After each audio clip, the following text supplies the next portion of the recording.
The energetics of chair conformations of cyclohexane get more complex when you have more substituents on the rings. It's going to depend on what the substituents are and where they're attached to the ring.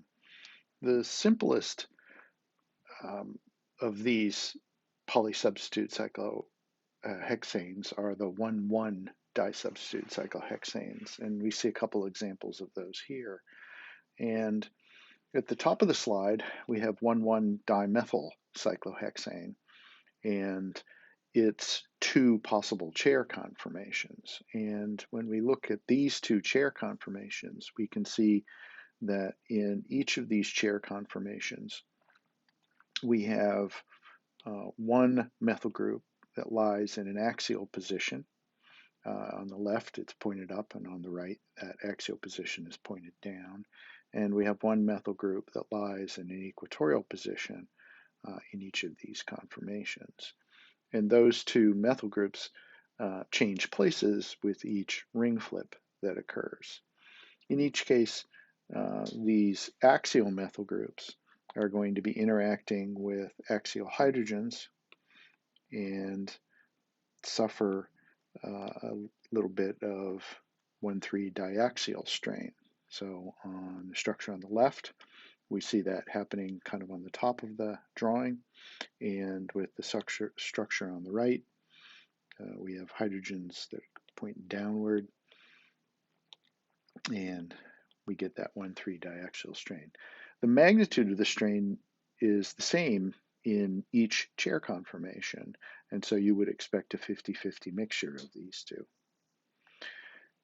Now, the second example, we have different substituents, but both attached to that same carbon. So here we have one isopropyl, one methyl cyclohexane. And I seem to have made one of those mistakes that there shouldn't be a dash in there. We should get rid of that. So in this case, we have an isopropyl group, and here's the isopropyl group, and the structure on the left, the isopropyl group is in the axial position. The structure on the right, the isopropyl group, is in the equatorial position. Here we have the methyl group, and on the left it's equatorial, and on the right it's axial. And again, if we kind of break this down, we know from last time that the isopropyl group's strain is slightly larger. That 1,3 diaxial interaction is slightly greater. And then the methyl group 1,3 diaxial interaction would be slightly smaller. And so we can say in a qualitative sense that this equilibrium should favor the structure on the right because it has a smaller magnitude of strain because of the smaller methyl group. The situation gets a little more complex when the substituents are on different carbon atoms of the ring. So for instance, a 1,2 disubstituted cyclohexane. Now, before we look at the energetics here, let's be clear about our terminologies, because we can refer to 1,2 dimethyl cyclohexanes as being cis and trans in the same way that we refer to 1,2 dimethyl cyclopropanes as being cis and trans.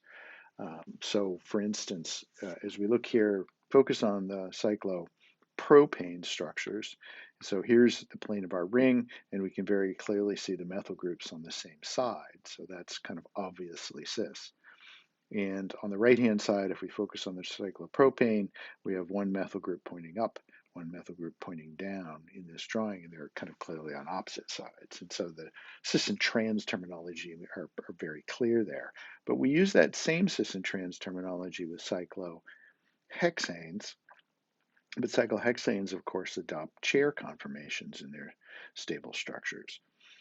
Nevertheless, the structure here on the left, if you look at this one, this would be referred to as a cis dimethyl 1,2 dimethyl cyclohexane. This methyl group is axial, it's pointed up. This methyl group, while it's equatorial, is also pointed up because the other bond at this position is this hydrogen pointed down. So this is up, and that is up relative to the plane of the ring. The one on the right is the trans. This methyl group is pointed downward, whereas this methyl group is pointed slightly upward. So we still think of these as being kind of up, up, you know, this is down, this is up, depending on where they are on the ring. So we use that same terminology. If we look at even more closely and kind of think about dihedral angles, what we realize is our use of cis and trans isn't determined by dihedral angles. It's determined by nominally where the plane of the ring is.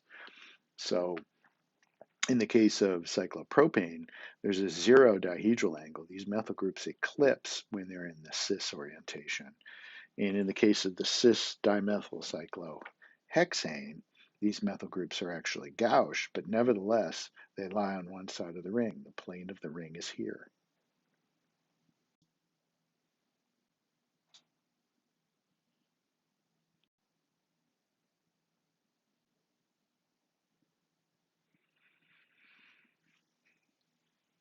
Now, that cis-trans arrangement is more evident when we do these sort of perspective drawings and we're drawing the ring as if it were a planar structure and putting wedges and hashes on. So here we have the cis 1,2-dimethyl cyclohexane. Here we have the trans 1,2-dimethyl cyclohexane.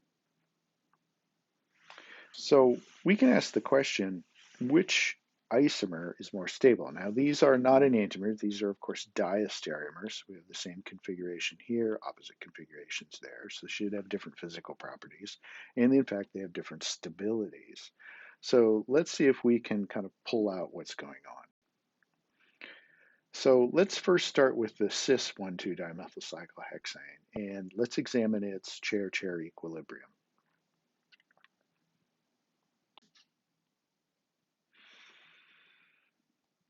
So we have drawn the two chair conformations of cis 1,2-dimethyl cyclohexane. And for clarity, we've color-coded the two different methyl groups so that we can figure out where they have moved from one structure to the next. So in our structure on the left, one of the methyl groups is axial, the other is equatorial. Ring flip occurs, and we remember that when ring flip occurs, for instance, this sort of headrest will move down, these other positions will move up, and the result is these groups are going to swap positions. So now this blue methyl group is pointed up in an axial position, and the red methyl group is pointed up into an equatorial position. Now notice they're both pointing up, up, up, up, up. In both of these things, they're just swapping axial equatorial positions. Now the second thing we can say is, well, what kind of strain is present in these structures? And the strain present in these structures is actually twofold. Now one of those we've been talking about, and that's the 1,3 diaxial interaction between the axial methyl groups in these neighboring hydrogens. And that would be happening kind of here in these two structures. But there's another component of strain that isn't quite as obvious, but it harkens back to our look at butane's conformation. So if we were to view down this carbon-carbon bond in either of these structures, look down the carbon-carbon bond between the two methyl groups, we would find that those methyl groups are gauche to one another. So there's a slight gauche interaction, and you remember these gauche interactions create a small component of strain. That's the reason the gauche butane conformation is less stable than the straight chain conformation of butane. And so each of these also have that same, gauche methyl interaction.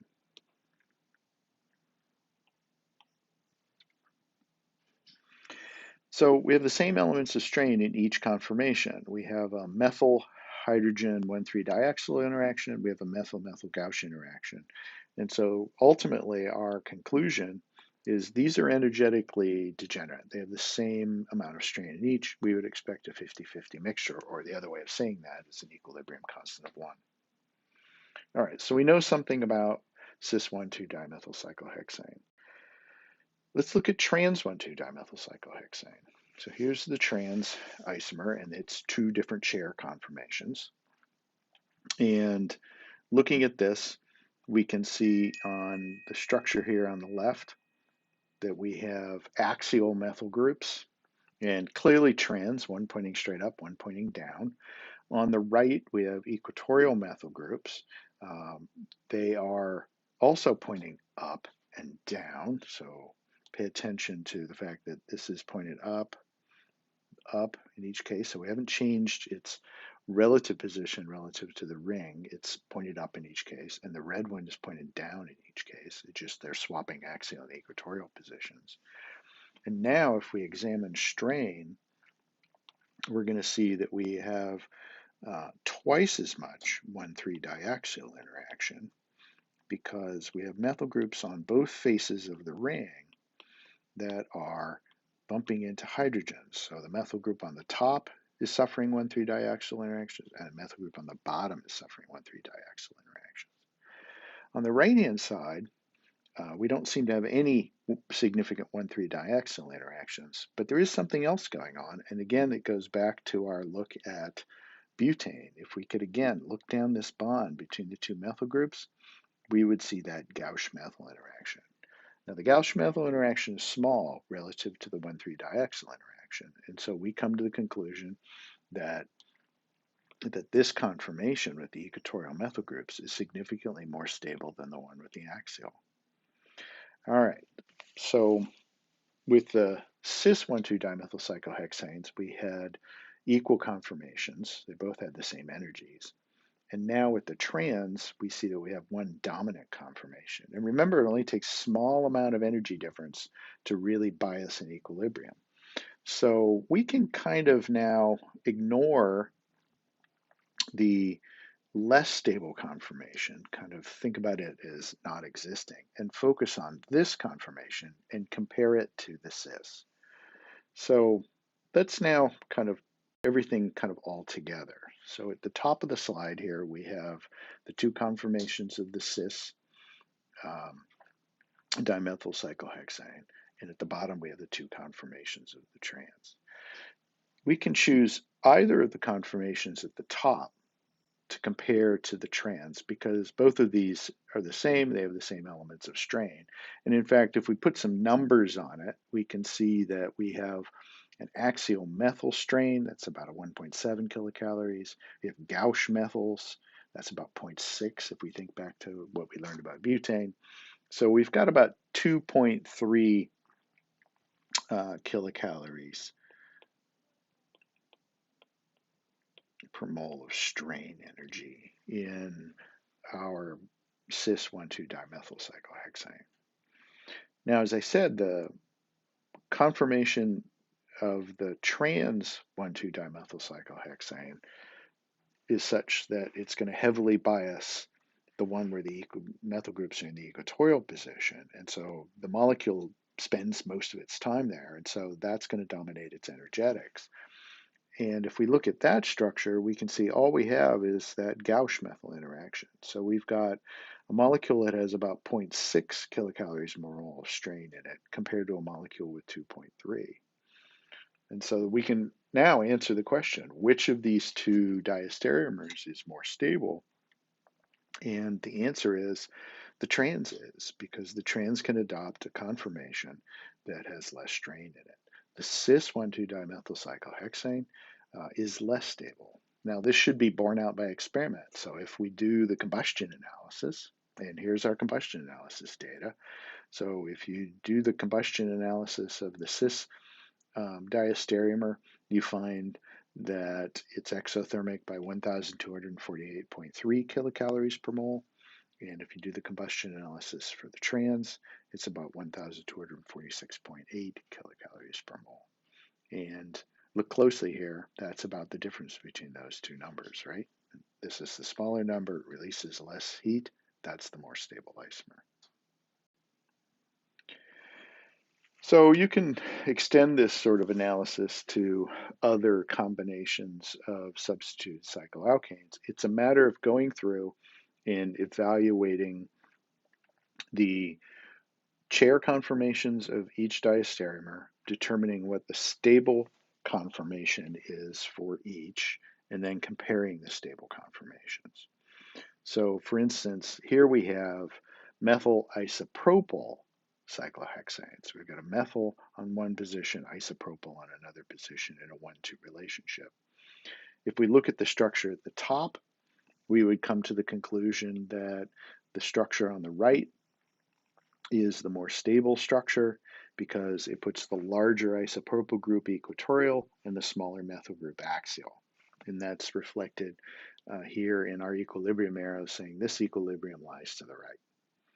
If you look at the structure on the bottom, the trans, you would come to the conclusion that the structure shown in the green box is the most stable because it puts those groups into the equatorial position.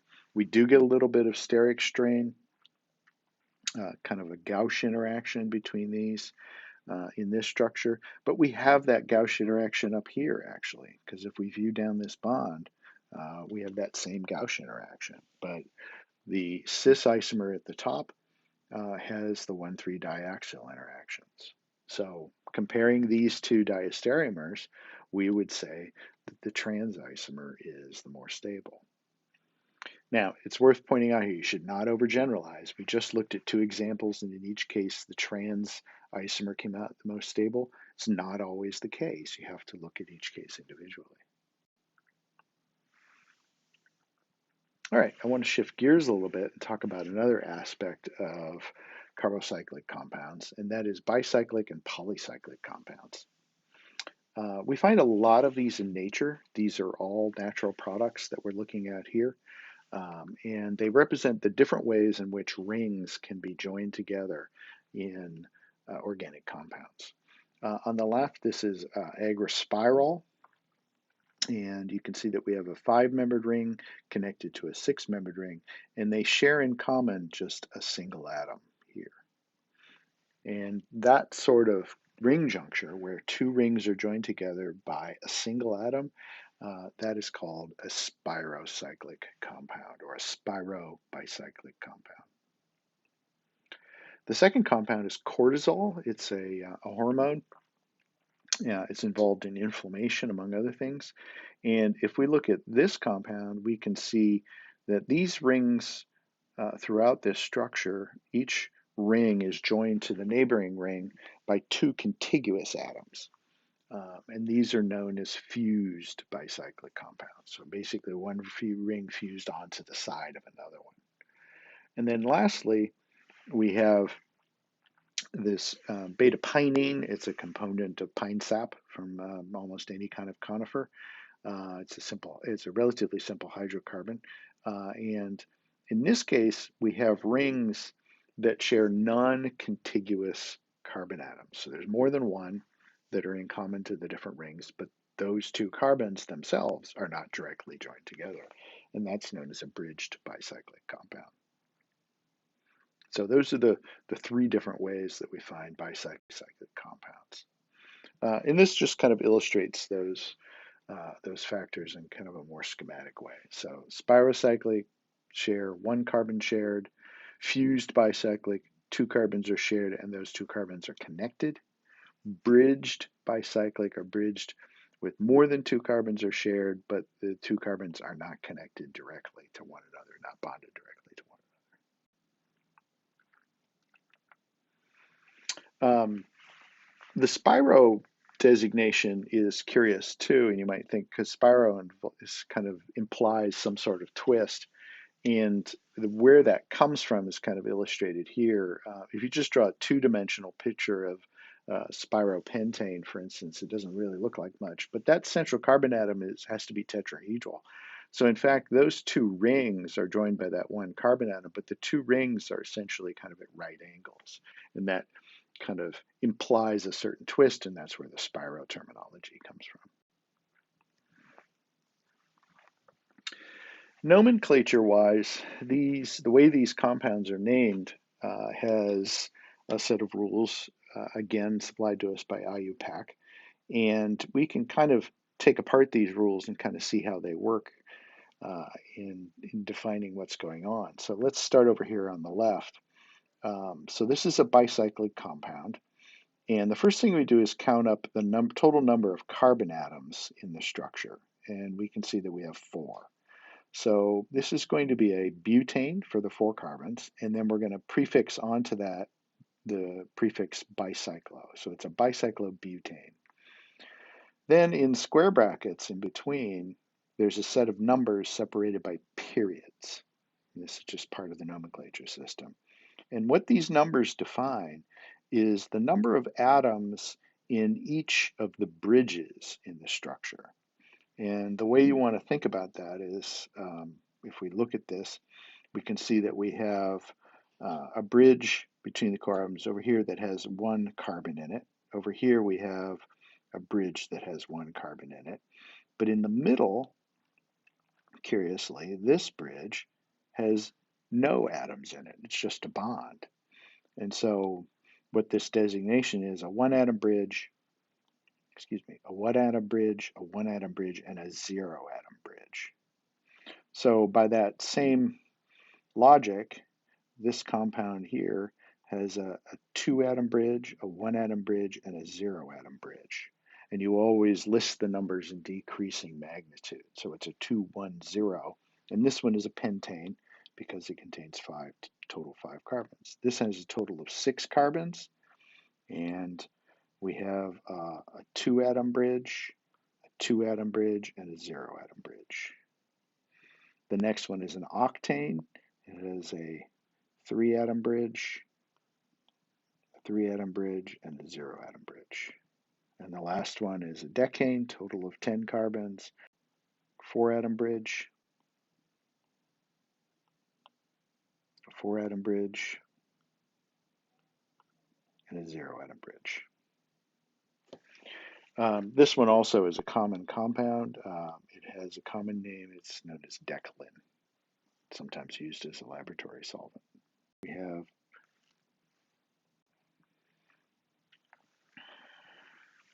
Here's just a couple more examples of some natural products that have fused ring systems of different kinds in them. On the left, very important, very toxic compound known as aflatoxin B. It actually shows up. It's produced by a mold that sometimes infects grain that hasn't been stored properly. It's also a carcinogen. And this one has these 2 5-membered rings connected together. There can be other atoms in the ring, by the way. You notice there's oxygens here and there's an oxygen here. And those rings are connected by a cis ring juncture. In other words, there's a particular stereochemistry to that juncture. And in other compounds, we find that the rings can be joined by cis or trans ring junctures. Cortisone, on the right, an anti-inflammatory agent, has a series of fused rings. And these ring junctures are trans ring junctures. And it gives rise to different 3-dimensional properties to these molecules. Decalin that I mentioned before, we looked at the nomenclature of it, actually exists in 2 forms. There is a cis-decalin and a trans-decalin, and it's the way that those ring junctures are formed between the 2 rings. So there are possibilities for different diastereomers.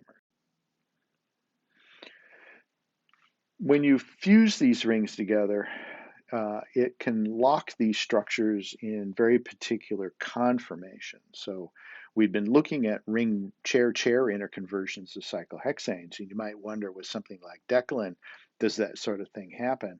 And the answer is no, and the reason is because of the constraints. So if you look at transdecalin, so here's transdecalin, this is one ring, and kind of schematically, we're looking at these 2 bonds. Here they are highlighted in this thing.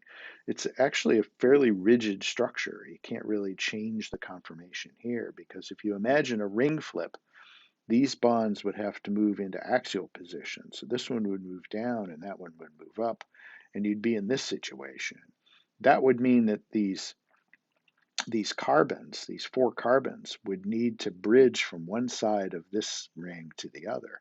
And the geometry simply doesn't allow it. The bonds are not long enough. And so these decalin compounds are somewhat conformationally rigid. The ends of the molecules can kind of move into boat form, twist boat structures, but you can't interconvert the chairs.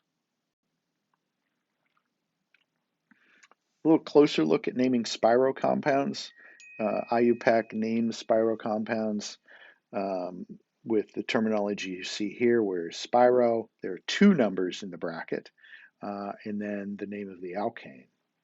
So the first thing you do is derive the name of the alkane by counting up the total number of carbons. This one is an 8-carbon molecule.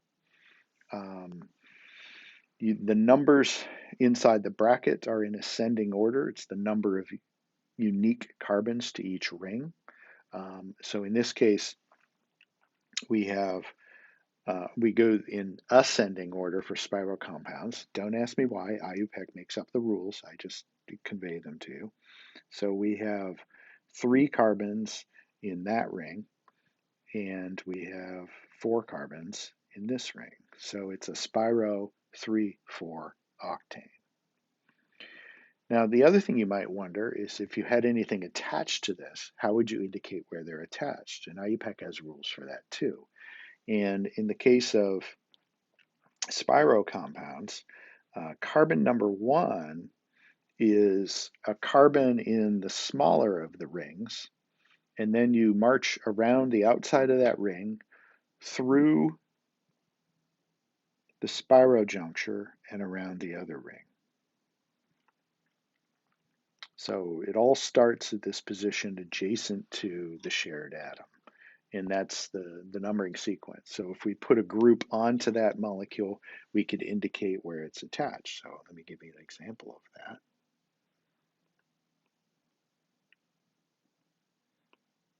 So if we had a methyl group, for instance, here, oops,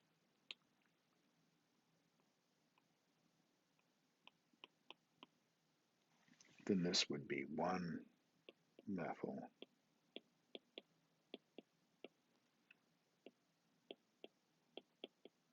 spiro 3,4 octane.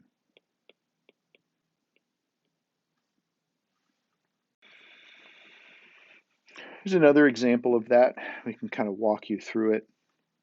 Start with the total number of carbons. They're all numbered here. You can see that we have 10, so it's a decane. We look at the number of atoms in each of these rings, not including the one that connects them. So we have 4 in this one, and we have 5 in this one. So it's a 4-5. So it's a spiro 4-5 decane. And then IUPAC says start numbering with a carbon adjacent to the spirojuncture. So we're going to start either here or here. We go around the small ring, through the juncture, and around the larger ring. And the direction we go around these 2 rings would be dictated by where we had substituents. In this case, we're going to start numbering 1 here, not up there.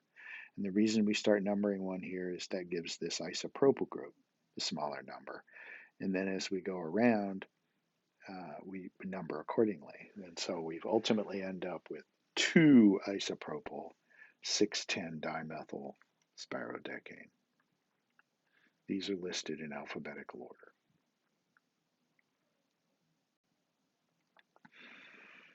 Naming bicyclic compounds is different.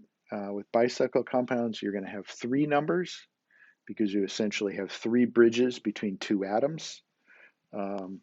The alkane suffix is the name of the unbranched alkane having the same number of carbons. So if we look at this bicyclic compound, there's a total of 8 carbons, so it's an octane. The numbers in this case go in descending order, and they indicate the number of atoms in each ring. So we have a 3-atom bridge, we have a 2-atom bridge, and we have a 1-atom bridge, 3, 2, 1. So it's a bicyclo 3, 2, 1 octane. The numbering of the carbons works differently in bicyclic compounds. So the red numbers that you see here are the way that IUPAC would number this. You would actually start with one of the junctures. You go through the larger connector, then through the next smaller connector, and then finally the last numbers go to this one.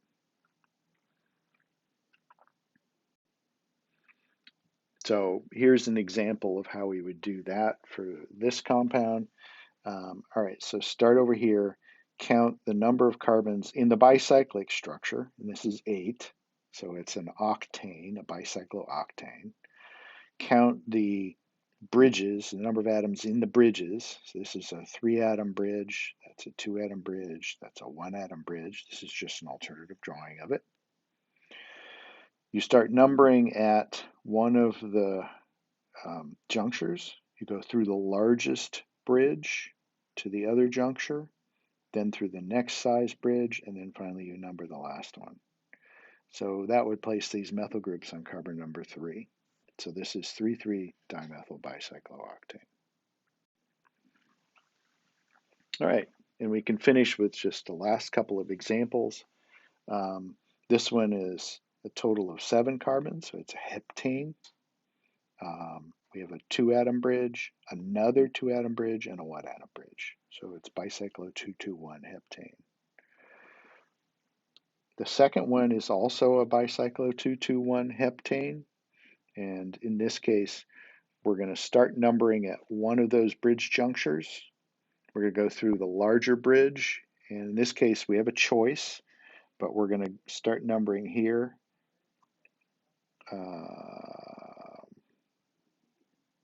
Yeah, we have a mistake. Yeah, we do have a mistake. We can correct that. So we would start numbering at the juncture. This would be 2, 3, 4, 5, 6, and this carbon would be number 7. So we can see that this actually should be 2,7,7 trimethyl bicycloheptane.